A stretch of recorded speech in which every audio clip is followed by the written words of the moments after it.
La conferencia de hoy va a ser, como es habitual, en su primera tanda de un repaso de las noticias de actualidad que ha sido precisamente durante la semana que no hemos tenido conferencia, o sea que es casi un informe semanal, pero que no son noticias dadas porque sí, sino que tienen su vinculación siempre con las profecías que hemos venido anunciando a través de todas estas conferencias, con lo cual vamos viendo el cumplimiento de todo ello de un modo muy claro.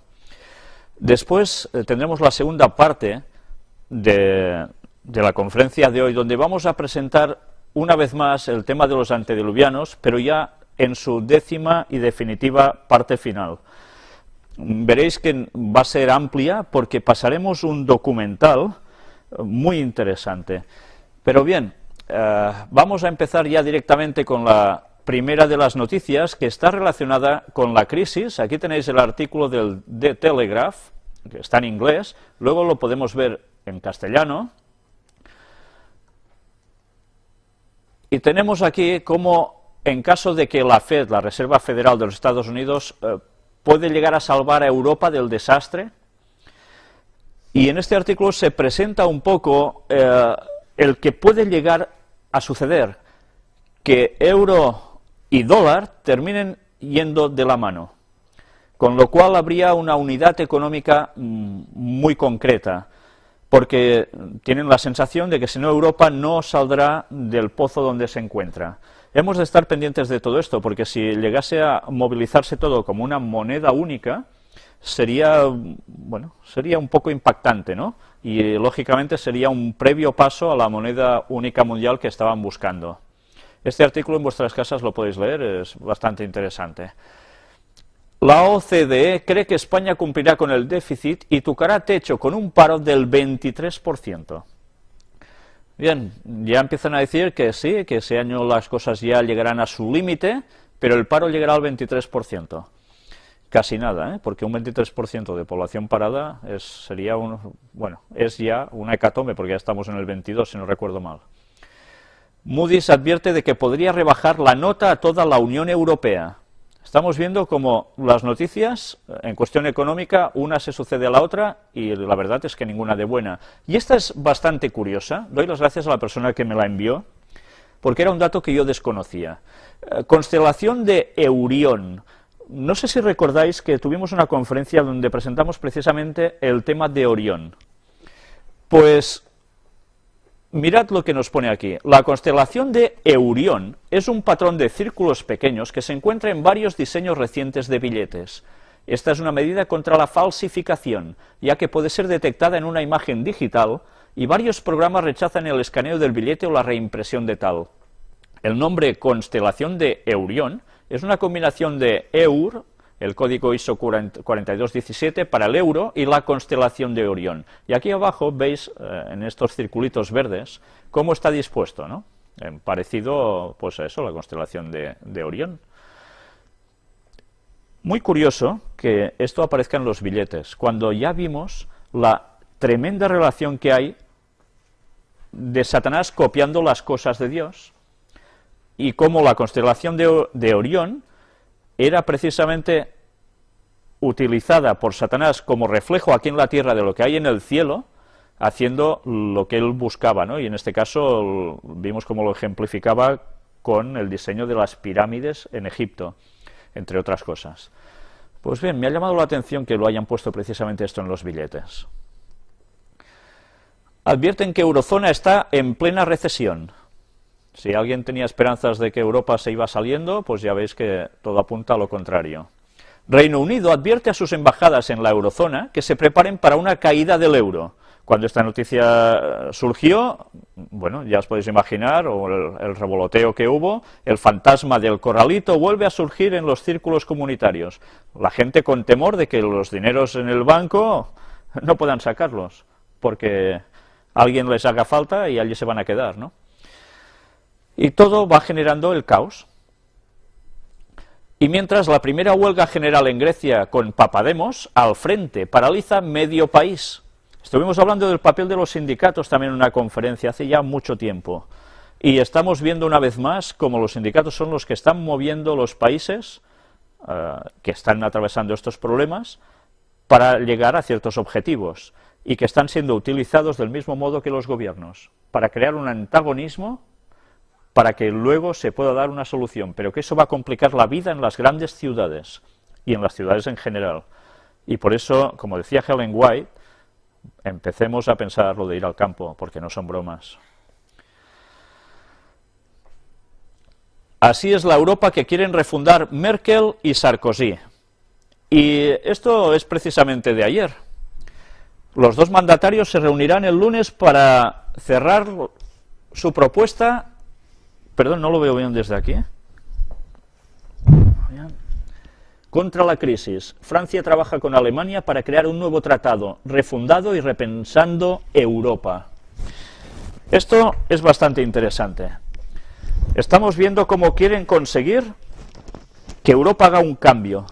Una vez más, se hizo una constitución, un tratado de Lisboa, y ahora además se deberá cambiar una vez más para que los propósitos de ellos se vayan cumpliendo. Y la verdad es que cuando uno empieza a ver las frases que utilizan y quiénes son los que lo han proclamado, podemos hacer un poco de repaso histórico. ¿Quiénes han sido los dos líderes de Europa que han hecho estas propuestas? Pues Francia y Alemania. Si nosotros recordamos los anales anteriores a la Segunda Guerra Mundial y a la Primera Guerra Mundial sobre todo, nos daremos cuenta de que había algo muy interesante entre estos dos países, y era una cierta unión basada en la masonería, en la cual el asunto del carbón y del hierro tuvo mucho que ver. Ahora, una vez más, estos dos países, conjuntamente, es como si quisieran liderar Europa para llevarlos a los objetivos de la entidad que hay detrás de ellos moviéndolos, que ya sabemos quién es, ¿no? El Vaticano. Pues es curiosas las frases que van soltando por aquí, pero que nos dan a entender que tienen que defender el euro, porque defender el euro es defender a Europa, y todo tiene que ir hacia conseguir un único y verdadero gobierno económico para Europa, no como se está funcionando ahora. Y recordemos que la profecía nos hablaba de que va a haber esa unidad tal que va a ser suficiente para darle el poder al papado. Todo se está preparando delante nuestro. Las frases que van apareciendo aquí son interesantes, ya las podréis ir leyendo, pero vamos avanzando para tener tiempo para todo hoy. Ahora entramos en la tanda de noticias referentes al Vaticano. Aquí tenemos esa famosa imagen con el obelisco justo delante. Y esta noticia no es actual, es del 21 de enero de este año, de 2011, donde nos dice el Vaticano pide más moralidad y legalidad. Y hay algo interesante. ¿Recordáis cuando Berlusconi aún mandaba en Italia, no? Mirad qué pone aquí. La presión sobre Berlusconi, que se ha negado a declarar ante los fiscales y no piensa dimitir, y ya veis que al final pasó lo que pasó, aumentó ayer un grado más con una voz que en Italia tiene mucho peso. El Vaticano, al final, se mojó a través de su número 2, el secretario de Estado, Tarcisio Bertone. Tras duros editoriales de la prensa católica, Bertone respondió a preguntas de los periodistas sobre el escándalo y dijo que la Iglesia invita a quienes tienen una responsabilidad pública a tener y asumir el compromiso de una moralidad más robusta, de un sentido de justicia y de legalidad. La Santa Sede sigue con preocupación estos asuntos italianos, reconoció. Si el Vaticano retira su apoyo a Berlusconi, al que siempre ha amparado como mal menor, mientras defendiera políticas acordes con la Iglesia, el Cavaliere puede tener problemas. Bien, no somos los únicos que hablamos de esto, ¿eh? Quien tiene el poder detrás es el Vaticano. Si el Vaticano apoya a un gobernante, perfecto. Como por circunstancias de interés que ese gobernante ya no aparezca en escena, ya sabemos dónde va el gobernante. Y él se negaba a dimitir. Y aquí una noticia que también es interesante. Resulta que es una entrevista con Gabriel Amort, que, como dice aquí, es uno de los mayores expertos en exorcismo. Y se le pregunta quién es verdaderamente Satanás. Las cosas que este señor dice no son ninguna tontería. Si veis toda la entrevista, describe de un modo impresionante quién es Satanás y cómo funciona. Y no se equivoca para nada, la verdad. Pero sí que es cierto que por en medio deja algo que doctrinalmente no es correcto. O sea que vemos que por un lado está diciendo grandes verdades, pero por el otro va colando cosas que no son del todo correctas. Pero sí que es cierto que lo que habla de lo que puede hacer Satanás es muy claro. Gracias a Dios que Dios tiene más poder, porque si no, qué mal lo llevaríamos, la verdad. Es una entrevista bastante interesante para la gente que no cree en posesiones demoníacas. Ya sabéis que hemos hablado alguna vez de los exorcismos de la Iglesia Católica, cómo funcionan, cómo precisamente no funcionan como es la manera bíblica, y que incluso de eso hacen una profesión. Pero bien, sí que es cierto que lo que dice denota que alguna experiencia este hombre ha tenido. Y los que hemos pasado por alguna cosa de estas, podemos corroborar que no son tonterías. Mientras tanto, Moscú prohibirá la propaganda de la homosexualidad. Y nos viene a decir que en más de una ciudad empiezan a haber propagandas sobre la homosexualidad, pero ya encarados un poco a todo lo contrario de promocionarlo. Y, lógicamente, ¿quién está detrás de todo esto? Bueno, hay una iglesia que pesa mucho en Rusia, y es la Iglesia Ortodoxa Rusa. Y esta Iglesia Ortodoxa Rusa que está detrás del poder es la que ahora está apretando para que se tomen este tipo de leyes.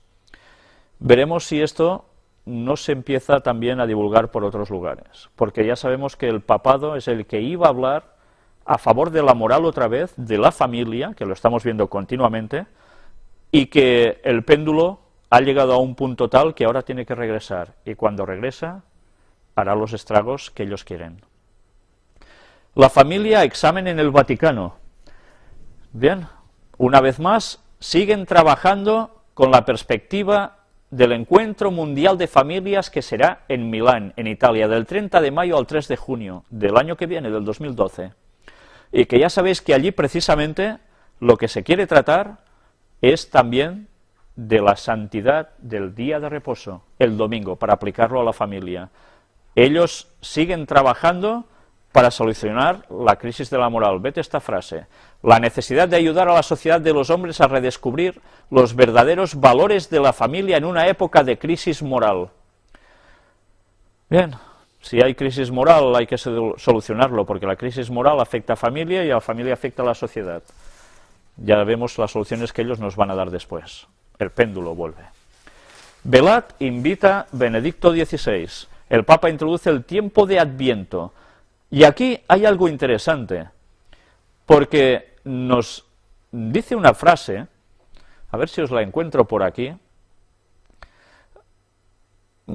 Sí, se dirigió, como siempre hace, a la gente en castellano, si hay españoles por allí o latinoamericanos. Dice que los saludo con afecto a los peregrinos de lengua española presentes en esta oración mariana. Es curioso, está hablando de Adviento y ponen a la Virgen por en medio. Oración mariana. Iniciamos hoy el tiempo de Adviento que nos dispone a celebrar la venida del Señor a nuestra tierra. Se está refiriendo a ¿cuál venida? Cuando nació en Belén, ¿no? Pero estad atentos, porque aquí ya dejan entrever algo que hasta muchos católicos ignoran, y que aviva también nuestra esperanza en su venida gloriosa. ¿A qué se está refiriendo? A la segunda venida de Jesús. Ellos saben que Jesús va a aparecer, pero evidentemente ya sabemos que ellos a quien preparan el terreno no es el auténtico Jesús que va a volver por segunda vez, sino a quien se va a hacer pasar por él, a Satanás mismo. Después nos dice: invoquemos a la Virgen Madre, que nos enseña a ser cada vez más testigos de la acción y presencia de Dios en medio de todos, y poder así recibir un día los bienes que nos tiene prometidos. Feliz domingo. Es curioso, nosotros diríamos feliz sábado, y para nada diríamos que la Virgen Madre es la que tiene que ayudarnos a todo esto. Pero ¿por qué cito aquí ahora lo de la Virgen Madre? Recordad que ahora hemos hablado de esto, porque vamos a ver algo muy interesante hoy precisamente sobre esto. Mientras vamos a ver esta noticia, que de aquí vamos a extraer algo que ahora os sonará. Música española para Benedicto XVI. Le hacen un concierto con música española, él muy contento, por supuesto, ya sabéis que le gusta mucho la música, pero atentos a lo que sale de aquí. Que la Virgen María, que brilla en la altura más bella que el sol, y es madre, y es reina, como reza el himno, a la celestial patrona de esas tierras, les proteja siempre con su maternal ternura. ¿Dónde coloca aquí a la Virgen? ¿En la tierra? Perdón. ¿Dónde la coloca? En el cielo. Dice, himno a la celestial patrona. Vamos a ver ahora algo muy interesante.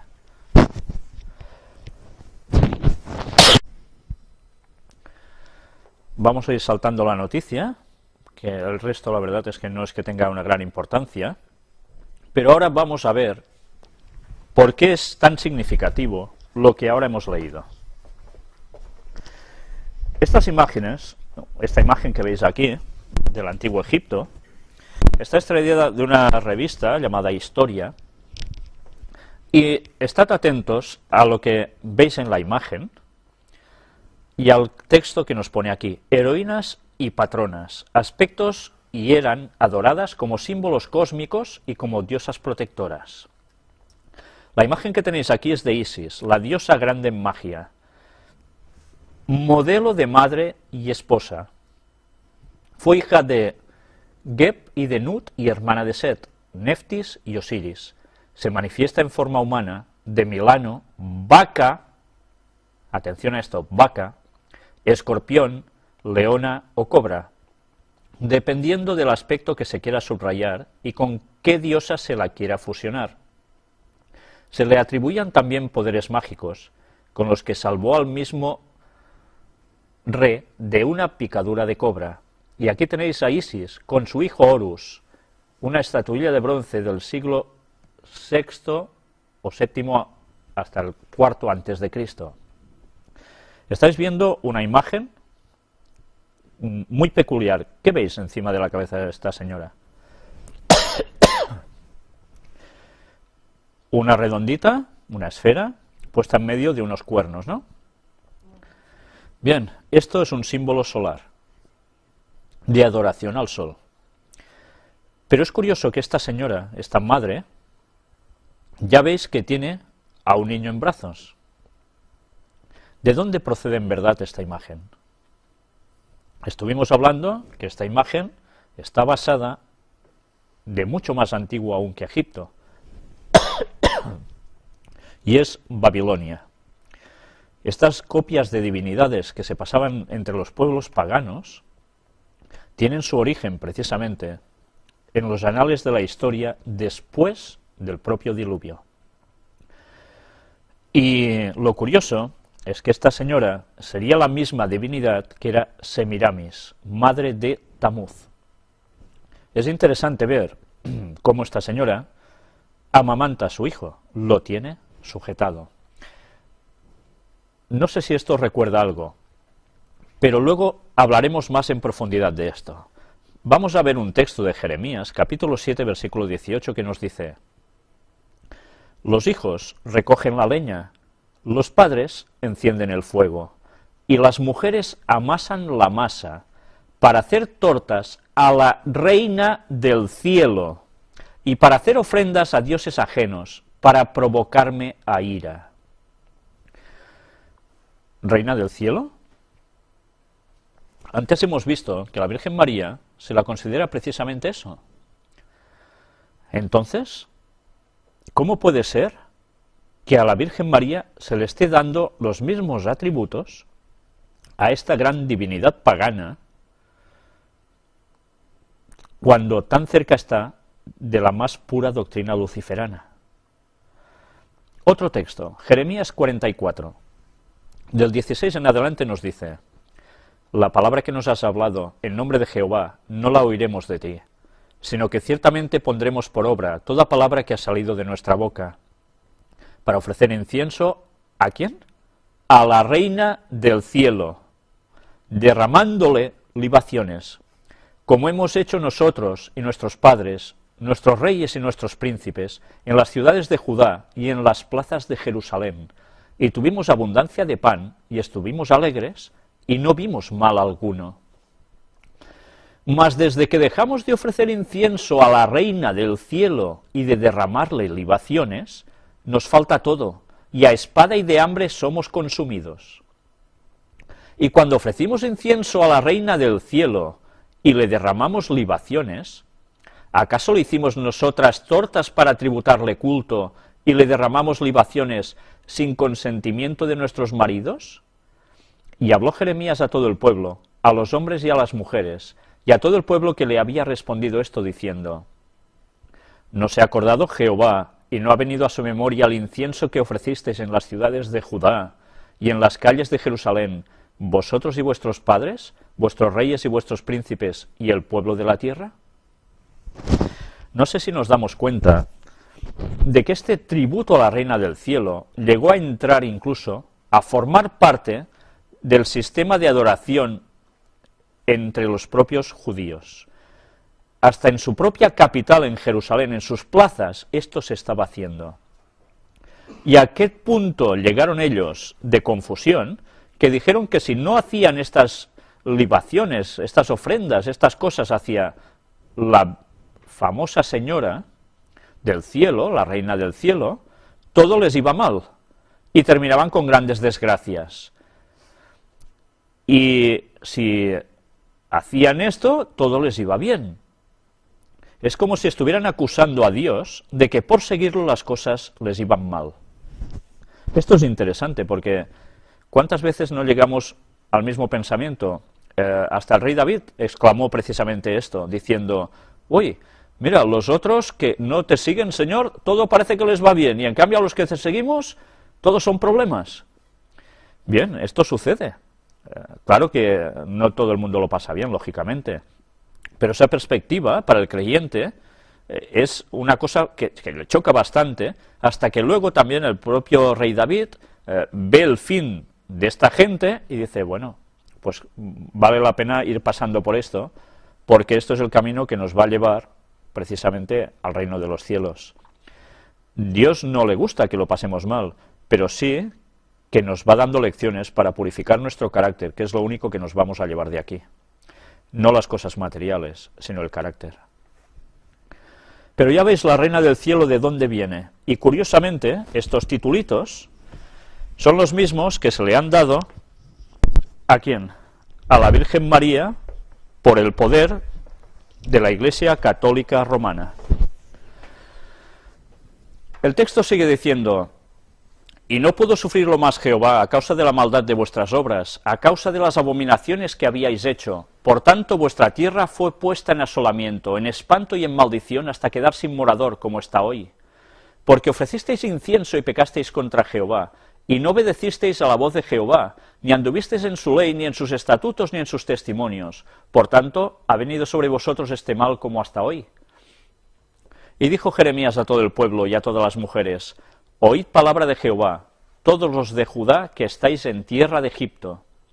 Así ha hablado Jehová de los ejércitos, Dios de Israel, diciendo: vosotros y vuestras mujeres hablasteis con vuestras bocas y con vuestras manos lo ejecutasteis, diciendo: cumpliremos efectivamente nuestros votos que hicimos, de ofrecer incienso a la Reina del Cielo y derramarle libaciones.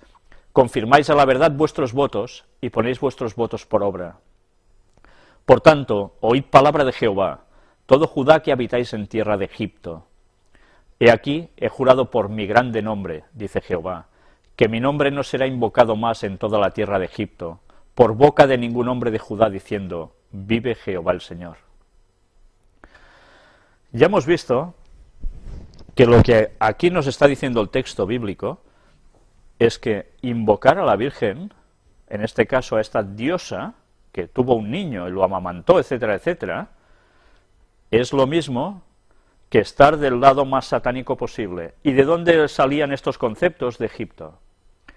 Después, cuando hablemos sobre los antediluvianos, vamos a ver parte del documental donde vais a relacionar algo que aparece allí con esa mismísima Reina del Cielo.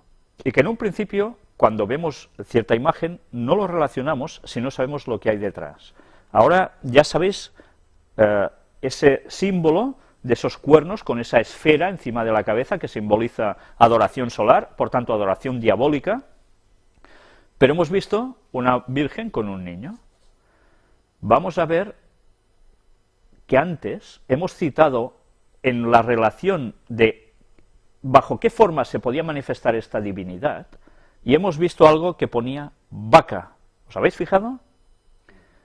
Quedaos con este pensamiento y esta palabra, porque después nos vamos a quedar asombrados y entenderemos el por qué Dios tuvo que decir hasta aquí habéis llegado una vez más. Porque si no, el pueblo de Dios se volvía a lo mismo que habían salido de Egipto, al satanismo, a la no adoración de Dios, sino todo lo contrario. Y el Mesías no hubiese podido existir, porque por el linaje de ellos debía aparecer en la tierra.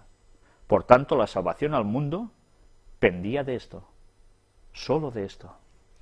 Dios tuvo que intervenir por fuerza. Y como complemento a esto, estad atentos a esta otra noticia. Las imágenes son fruto de la religión del Verbo hecho carne. Vamos a ver qué nos pone aquí.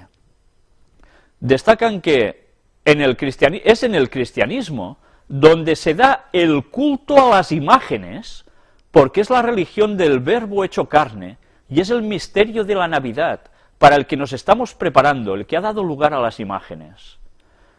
Vaya explicación, vaya explicación. Yo no sé qué adjetivo voy a ponerle, pero nos están diciendo que el cristianismo adora imágenes.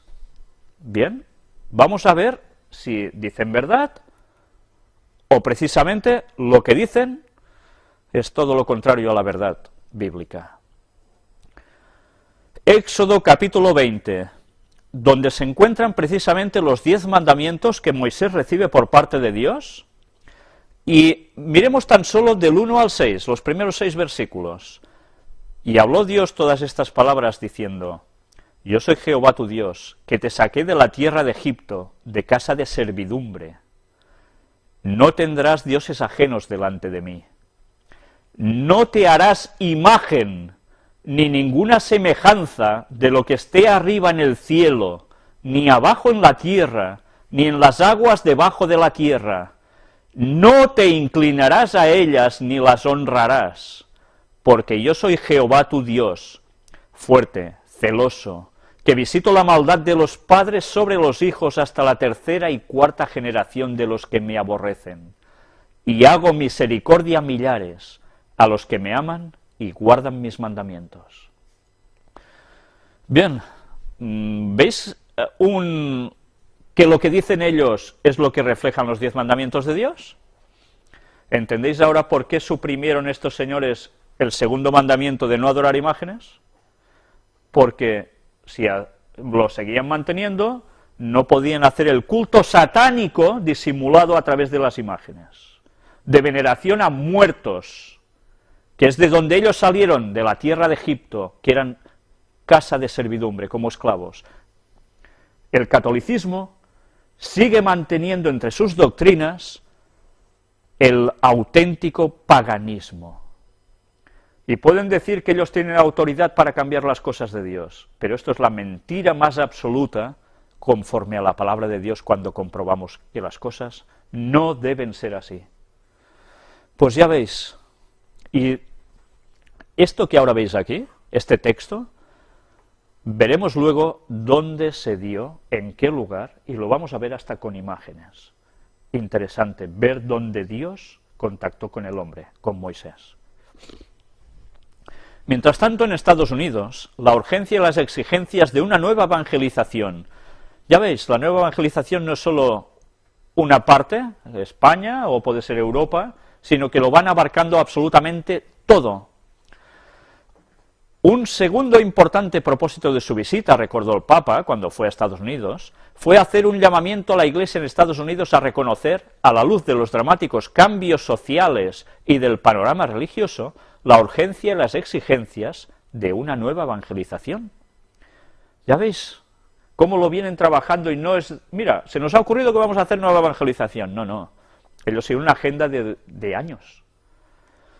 El programa satánico está muy bien definido y ellos lo van a ir pasando hasta que llegue a completarse.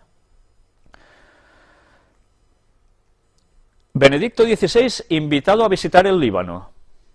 Bien, ya veis que ahora es otro país del Medio Oriente, donde también sabéis que hay una cierta convulsión, tan cercano a Israel, siempre con esas polémicas que hay entre ellos. pero que esta visita es delicada. Mirad aquí que nos pone.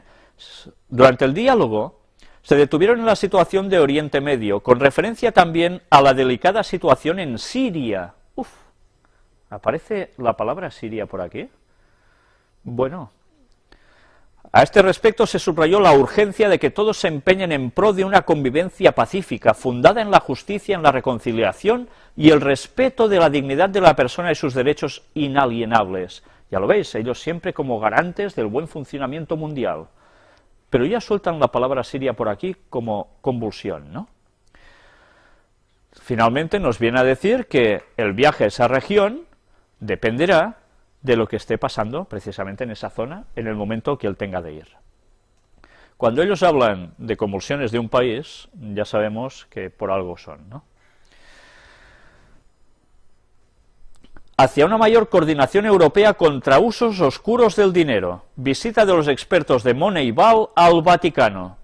Y ahora resulta que tienen un encuentro, Moneyball, que es el grupo del Consejo de Europa que se ocupa de la valoración de los sistemas contra el lavado de dinero de los países miembros, van a hablar con las autoridades vaticanas competentes en materia de prevención y lucha contra el lavado de dinero y contra la financiación del terrorismo. Y una vez más, claro, lo que parecía que podía ser una problemática, pues va a ser algo para trabajar conjuntamente que el Vaticano apoya, ¿eh? Y ahora vamos a ver cómo Benedicto XVI nos habla de la nueva evangelización con la familia. Vamos a entrar ahora un vídeo, no es muy extenso, donde una vez más vemos cómo se va preparando el terreno para lo que nos va a venir dentro de poco. Aquí tenéis todo lo que él dice, nosotros vamos a verlo precisamente en el vídeo. Benedicto XVI recibió a los participantes de la Asamblea Plenaria del Pontificio Consejo para la Familia. El Papa explicó por qué Juan Pablo II instituyó este dicasterio del Vaticano, que celebra su 30 aniversario este año, junto con el documento Familiaris Consortio. Come segno dell'importanza da attribuire alla pastorale familiare nel mondo e al tempo stesso strumento efficace per aiutare a promuoverla ad ogni livello. Durante el encuentro, Benedicto XVI habló sobre cómo la familia es esencial en la nueva evangelización. E come sono in relazione le crisi di Dio e la crisi della famiglia, così la nuova evangelizzazione è inseparabile dalla famiglia cristiana. El Papa pidió a todas las familias cristianas que se involucren en la educación al amor, en la preparación de las parejas al matrimonio y en actividades caritativas y educativas. Benedicto XVI también habló sobre el Encuentro Mundial de las Familias Milán 2012. Pidió que las familias de Milán abran las puertas de sus casas con hospitalidad a los miles de participantes y peregrinos que asistirán. Si os habéis dado cuenta, él habla de cómo la crisis de Dios es la crisis de la familia y que hay que buscar soluciones para todo esto, porque es la forma de arreglar la crisis en general. Y, como no, lo entrelaza con el encuentro de familias que va a haber en Milán. La solución por encima de todo esto, ¿qué va a ser? Para que se arreglen las familias, se impondrá el día de reposo, el llamado domingo, ahora, en vez de sábado, que era lo que Dios había dicho, y así el mundo se podrá arreglar.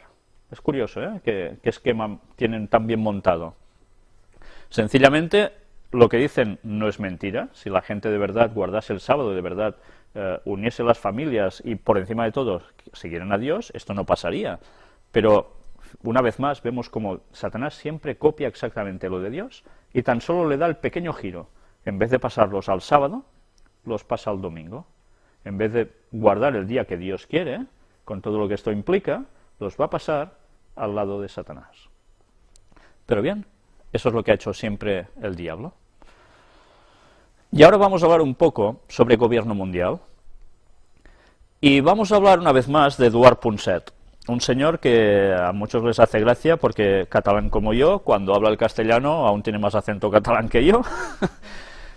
Y es interesante ver lo que este señor, que está tan bien considerado, que hace poco estuvo en nuestra ciudad, precisamente hace unos meses, que mucha gente fue a verlo y quedaron atónitos con sus palabras. Mirad este señor, su forma de pensar. no tiene sentido que cada país vaya a su bola. O sea, que vaya a cada uno por su banda, ¿no? Sí, a su rollo, sí. En un mundo globalizado, lo lógico sería que hubiera un gobierno mundial.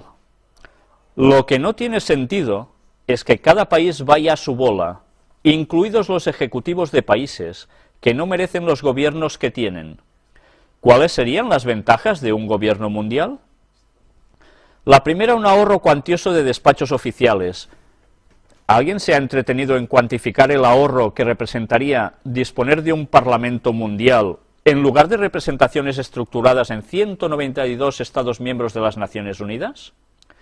La dedicación política a niveles inferiores al mundial volvería a ser desinteresada y altruista, como ocurre aún en las familias y en las sociedades locales, como las comunidades de vecinos.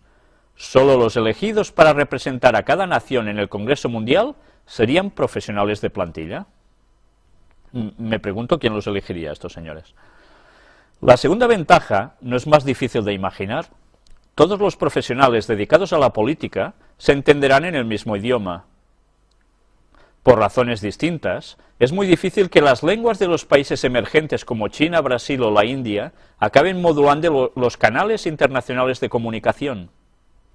El francés ya está fuera de juego, entre otras razones, por el rechazo generado en los inmigrantes del idioma por la inflexibilidad de los organismos rectores con sus reglas gramaticales. De momento solo hay dos candidatos a idioma universalmente aceptado, el inglés y el español. El campeón final lo será por razones de la cantidad de gente nativa que habla el idioma, el número de inmigrantes de la lengua, que da cierta ventaja al inglés, pero también las facilidades intrínsecas para su internacionalización. En materia de idiomas, la gente tiende a olvidar que en solo 500 años el inglés o el español serán tan distintos de lo que son ahora que un nacional recién llegado a aquel mundo tendrá que estudiarlos como se tratara de un idioma extranjero. De aquí ya sacamos que se va a ahorrar mucho si se hace solo un gobierno mundial. Recordamos lo que nos decía los lemas masónicos de un solo gobierno mundial, pero también una sola lengua. ¿Estáis recordando Babel? Pues bien, vamos a lo mismo. Y el artículo va siguiendo y nos va hablando de esas, lo que él considera ventajas de hacer todo esto. Pues bien, al final nos habla de la zona monetaria común. Claro, ¿recordáis? Un gobierno, una lengua, una moneda. Pues son los mismos postulados que el señor Punset nos está diciendo y que tanta gente se está tragando a través de sus palabras, como algo sumamente bueno y positivo, porque lo dice un hombre de gran cultura. Pues ya vemos a quién está sirviendo este señor. Curioso, ¿eh? Y la gente aborregada detrás de un líder porque parece que sabe tanto y dicen tan cosas buenas, ¿no? Bien, pues esto es lo que hay. Inspectores europeos evalúan medidas del Vaticano contra blanqueo de dinero. Más o menos lo mismo que antes hemos visto aquí, un poco hablando distinto de la misma noticia. Ya sabéis que en septiembre de 2010 la Fiscalía italiana lanzó una investigación sobre el Instituto Vaticano para Obras Religiosas, IOR, el nombre oficial del Banco del Vaticano, y bloqueó fondos por 23 millones de euros por sospechas de blanqueo de dinero. ¿Recordáis que lo comentamos también aquí? Pues bueno, el Vaticano también fue excluido de una lista blanca internacional de los países que obedecen a estrictos controles financieros. La nueva autoridad financiera está destinada a lograr que la Santa Sede cumpla con las nuevas normas internacionales. Bueno, y ellos serán así. Pues lo tenemos claro, ¿no? Y una noticia de Latinoamérica. Chávez logra con Kirchner una alianza contra Estados Unidos. Y aquí nos habla de cómo están trabajando para que América Latina deje de banda el que todos los beneficios que pueden llegar a sacar de sus países se vayan hacia otras zonas. Cristina Fernández es una de ellas que está diciendo que esto no puede ser, ¿no? Que ya es tiempo para que la gente de esa zona pueda tener los recursos de lo que ellos sacan, sus beneficios mismos, ¿no? Con esto que estamos viendo, ¿Creéis que Estados Unidos se va a quedar tan ancho? Bueno, ya recordamos que en el informe de las Fuerzas Aéreas norteamericanas tenían previsto que antes del año 2025 habría guerra con Rusia, con China, pero también que habría grandes conflictos en Latinoamérica. Bueno, todo llegará a su tiempo, porque parece ser que lo están preparando muy bien. Y vamos a seguir avanzando, y sencillamente una noticia de las elecciones que hubo en España, en el 20 de noviembre pasado. Rajoy jurará su cargo como presidente el día 22 de diciembre, coincidiendo con la lotería. Toda una lotería, sí señor, todo un premio. Lo van a hacer el día 22. 11 y 11, ya lo sabemos, ¿no? Y además, 22 de diciembre de 2011, ¿qué nos da? 2 y 2, 4, y 1, 5, y 2, 7, 8 y 9, 10 y 11. ¡Ay, qué curioso, ¿eh? Pues ya lo veis, 22 del 12 de 2011 nos da 11. ¿Creéis que estos son porque sí? Bueno, ya hemos ido viendo que estas cosas no son porque sí, ¿no? Y vamos a pasar ya al apartado sobre Cataluña, y algo que empezaréis a relacionar. El embajador de Israel trabaja para abrir un consulado en Barcelona. Curioso, ¿eh? Qué extraña conjunción. Están trabajando para abrir consulado en el Vaticano y al mismo tiempo Israel abrir consulado en Barcelona. Bueno, pues parece ser que sí que lo van a hacer, ¿eh? El embajador de Israel en España, Lombard, está muy interesado en que su país abra un consulado en Barcelona. Pienso que tenemos que hacerlo, afirmó ayer en un encuentro con un grupo de periodistas en la capital catalana. Barr, al frente de la embajada desde el pasado agosto, señaló que, aunque existen también razones económicas, la decisión final es política, y el gobierno israelí aún no la ha tomado. Barr aseguró, eso sí, que cuenta con el pleno apoyo del que fue su antecesor en Madrid, Rafael Schutz, ahora director general para Europa en el Ministerio de Exteriores israelí. Bien, ya vamos empezando a cuadrar piezas, ¿no? El govern convocará una consulta sobre el pacto fiscal si el PP se niega a negociar. Están tensando la cuerda al máximo. Como no se devuelve el dinero que Cataluña había pagado y esto hace que Cataluña vaya peor, pues más confrontación con España.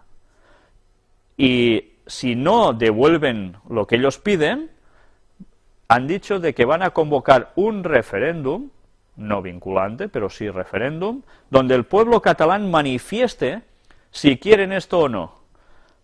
Y depende de la opinión que el pueblo catalán haga en las urnas, ellos van a apretar más o menos para decir se acabó.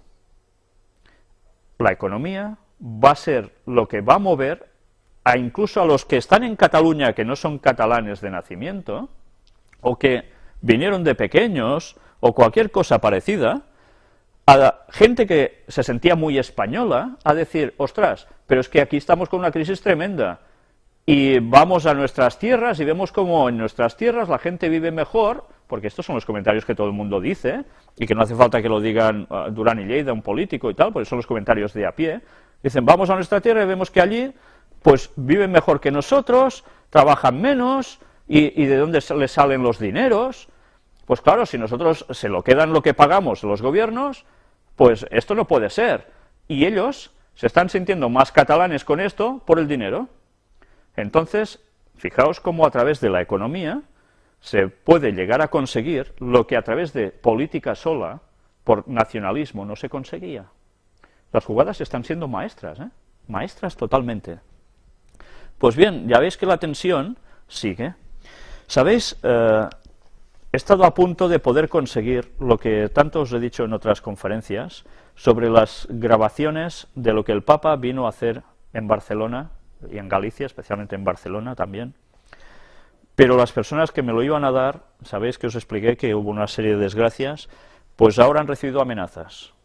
Amenazas con un sello muy concreto que ellos han relacionado enseguida con un pequeño país que está en Italia, puesto en una ciudad llamada Roma.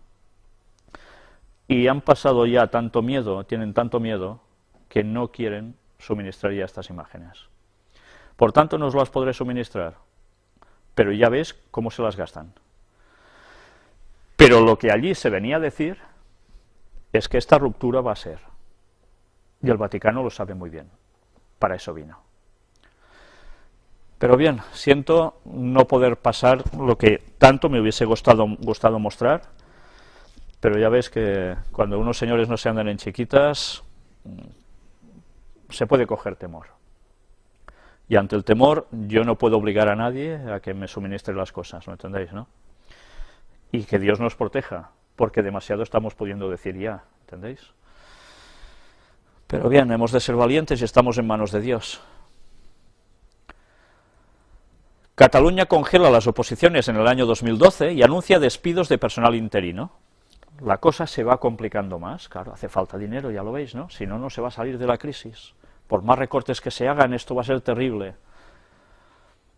Y mientras, vamos a hacer un salto y volveremos a esa famosa profecía ya del libro de Daniel, capítulo 11, versículos 40 al 45 y 12, capítulo 12, versículo 1, de la cual estuvimos hablando tanto, y que aquí tenéis los textos de esos conflictos que habría en Oriente Medio precisamente, y que hemos venido señalando ya, y que ya mostramos en la conferencia número 7 del año 2006, si no recuerdo mal, y que ahora las personas actualmente pueden comprobar que lo que allí dijimos está sucediendo ya, y que aún veremos mucho más. Pues bien, estos son los textos que ya no me paro a leer ni a comentar, porque ya lo hemos hecho demasiadas veces quizás, pero vamos viendo cómo los resultados siguen saliendo a través de la cuestión política en todos estos países, para que ese conflicto aún genere más. Los islamistas salen triunfantes en las elecciones legislativas de Marruecos. ¿Ya ves? ¿Quién vence? Los islamistas. Mientras, en otro país, los árabes imponen severas sanciones económicas a Siria. Ahora hasta los mismos árabes se ponen contra Siria debido a la represión de esas revueltas populares, ¿no? Y son, bueno, están siendo condiciones muy severas contra Damasco y contra Siria en general. Pero mientras, China no dudará en proteger a Irán, incluso con una tercera guerra mundial. Y esto lo dijo el mayor general Zhang Zhaozong. No son bromas, porque ya sabéis que Siria va vinculada plenamente a Irán. Por tanto, China dice, bueno, como os atreváis a hacer algo en Irán, aquí entramos nosotros, y con tercera guerra mundial si conviene. Y ya sabéis que ellos tienen sus aliados, que se llaman los rusos. ¿Y por qué se ponen así de fuertes ante el problema con Irán? Luego vamos a ver unos datos que no nos van a dejar ninguna duda del por qué las cosas van a llegar a lo que van a suceder. El profesor Xiaoming Zhang Zhaozong dijo que no duda en luchar en una tercera guerra mundial, sería del todo de las necesidades nacionales de política. Hasta cierto punto, sin embargo, esto sería completamente ridículo para alentar. Bueno, está traducido del inglés directamente, ya veis que está traducido un poco así. Pero nos están advirtiendo, puede haber tercera guerra mundial si se hace esto. No sé si recordáis la imagen que mostramos la semana anterior del Papa. Detrás suyo había algo en el escenario, ¿recordáis? Una imagen de un Jesús un poco extraño, que salía, según explicaban, del cráter de un volcán provocado por una bomba nuclear. Bien, pues vamos a ver si las cosas no irán por el sitio que tiene que ser, ya veremos. Mientras tanto, la Unión Europea quiere que el Consejo de Derechos Humanos de la ONU aborde la represión en Siria. Hay que actuar. La embajada británica en Teherán, que está en Irán, sufre 3 asaltos por parte de manifestantes iraníes. ¿Y esto a qué condujo? Pues evidentemente a que hubiera una confrontación entre el gobierno británico y el gobierno iraní. El gobierno británico no anda solo, los países europeos se han sumado a decir esto no puede ser, hasta las embajadas nos tenéis que atacar y hay que hacer algo, esto no se puede consentir. Pero atención a esta noticia que veis aquí y que ahora vamos a ver en español. Restablecer el Imperio Otomano es el sueño de Erdogan según Assad. Erdogan es el señor que está mandando en Turquía y Assad el señor que está mandando en Siria. Son interesantísimas las palabras que aquí pone. Restablecer el Imperio Otomano es el sueño de Erdogan, de Turquía. El Imperio Otomano aparecía ya en las profecías de Apocalipsis como un imperio que haría todo lo que hizo, pero que también tenía su fin. Y eso está profetizado en Apocalipsis, aparece allí, bajo símbolos, aparece muy claramente, con la langosta, etcétera, etcétera. Pero curiosamente, se dijo que Turquía ya no pintaba nada más en la historia. Y yo recuerdo las palabras que nosotros hemos mostrado en alguna ocasión del escritor Urias Smith, donde en sus comentarios al libro de Apocalipsis decía, hablando sobre Armagedón, en un lenguaje claro, el último castañazo en la tierra, el último gran conflicto bélico en la tierra, entre otras cosas, y decía que Turquía tenía un papel importante en esos momentos. Durante muchos años, esta perspectiva ahora se desechó totalmente, diciendo, Turquía sí ya no pinta nada, esto es imposible. Bien, yo no puedo afirmar que así sea, pero desde luego, cuando veo frases así, empiezo a pensar si ese pionero estaba diciendo bobadas o realmente iba bastante bien encaminado. Lo que sí está claro es que esa zona tiene mucho que ver. Turquía es la bisagra entre Oriente y Occidente. Quisieron entrar, ¿dónde? En la Unión Europea. Hasta el Papa decía, sí, que entren. No entraron, porque ellos, sin ser árabes, son musulmanes. Y claro, ¿pueden ser un país musulmán dentro de Europa, de la Unión Europea? Bueno, la cosa se cortó. Y esa tensión ha seguido creciendo, y ellos trabajan a dos bandos, juegan con Estados Unidos y sus aliados, pero también juegan con Rusia y China por otra parte. Y al final van a tomar su posición.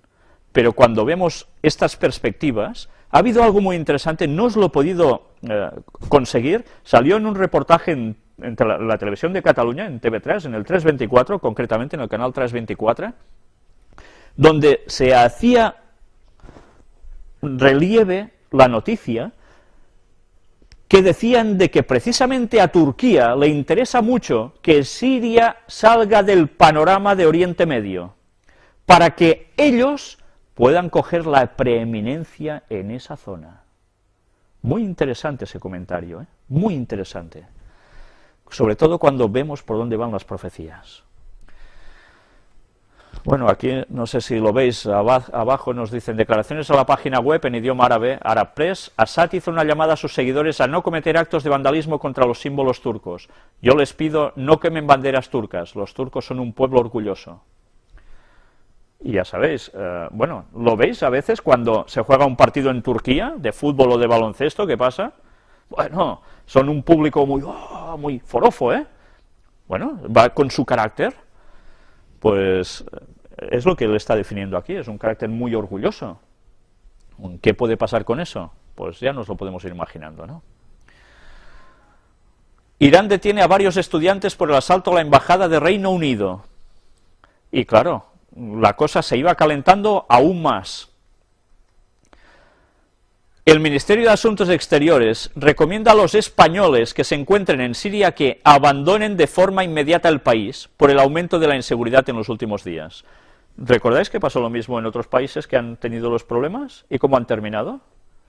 La historia se va repitiendo una vez más, Y en esta página, muy interesante, da unas cuantas noticias, solo en portada, que no hace falta entrar en detalles, pero que ya vemos, estados árabes preparados para una zona de exclusión aérea sobre Siria. ¿Recordáis algo con Libia? Rusia envía barcos de guerra a Siria para impedir un ataque de la OTAN. Ya están allí, están en la zona. Aquí nos habla de la guerra con Irán que dicta la AIPAC. ¿Recordáis quién es la AIPAC? Obama tuvo que ir a hablar allí, Hillary Clinton también, todos los presidentes cuando ganan van a hablar a la AIPAC. ¿Recordáis qué era? El lugar clave de los judíos en Estados Unidos. ¿Vais haciendo memoria? Son los que mandan detrás. Y un portaaviones de Estados Unidos, el más nuevo, el George W. Bush, se trasladó también a las costas de Siria. No sé si veis la tensión que se está creando y que puede llegar a causar todo eso, ¿no? Por otro lado, China considera cualquier amenaza a Pakistán como propia, porque la relación con Estados Unidos está súper tensa. Y así, una detrás de otra. ¿Recordáis las palabras de Jesús? Oiréis de guerras y rumores de guerras, pero aún no es el fin. Y luego sigue diciendo, porque se levantará nación contra nación y reino contra reino. ¿De qué nos está hablando? Que llega un momento en que no son guerras, unas guerritas más, o solo rumores de guerra, sino que hay un conflicto tremendo bélico. Pues creo que las cosas las estamos viendo delante nuestro.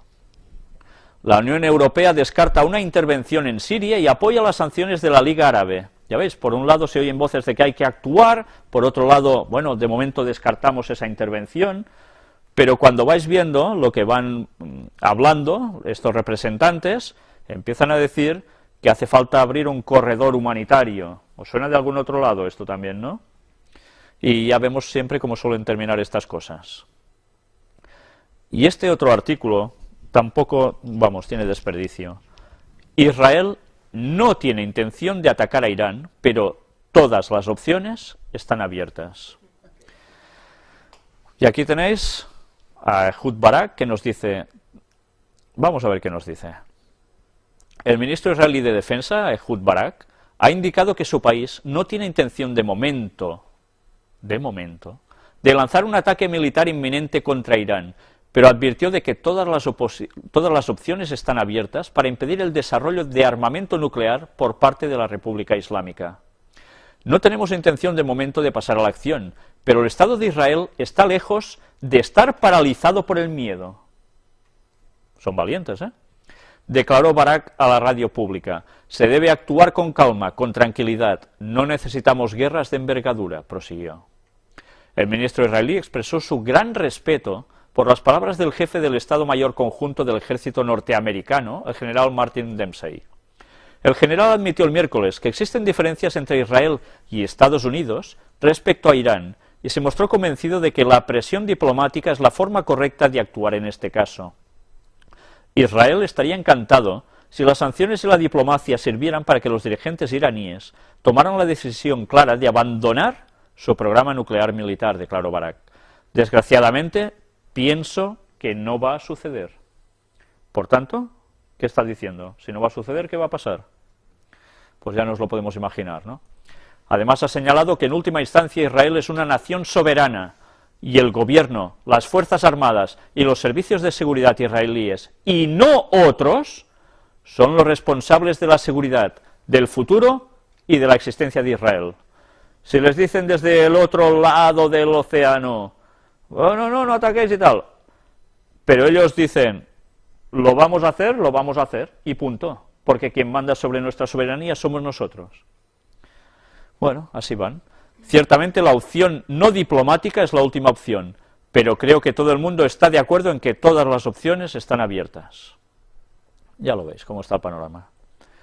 Hermanos musulmanes ganan comicios egipcios y refuerzan avance de islamistas en la región. Van ganando en todas partes. ¿Recordáis que hasta los cardenales, obispos, mejor dicho, ya hablaban de que temían que esto sucediera después de las revueltas, que estaban viendo el auge del mundo musulmán? Pues bien, claro que sí, ellos lo sabían de sobras que iba a pasar eso. ¿Cómo no lo iban a saber si lo han estado promoviendo? Pues bien, aquí lo tenéis. Se va cumpliendo. Y como decía siempre las palabras de Henry Kissinger, estamos ante el primer acto de un gran drama que aún debe desarrollarse. Y se está preparando, ¿eh? ¿Y a qué punto? La Unión Europea estudia un embargo del petróleo iraní. Atención ahora a esto. porque Londres cierra su embajada en Teherán y expulsa a los diplomáticos iraníes. Ya sabéis, ahora ya, pues os vais de aquí, habéis hecho eso allí, pues ahora vosotros a la calle. Pero atención al asunto del embargo del petróleo iraní.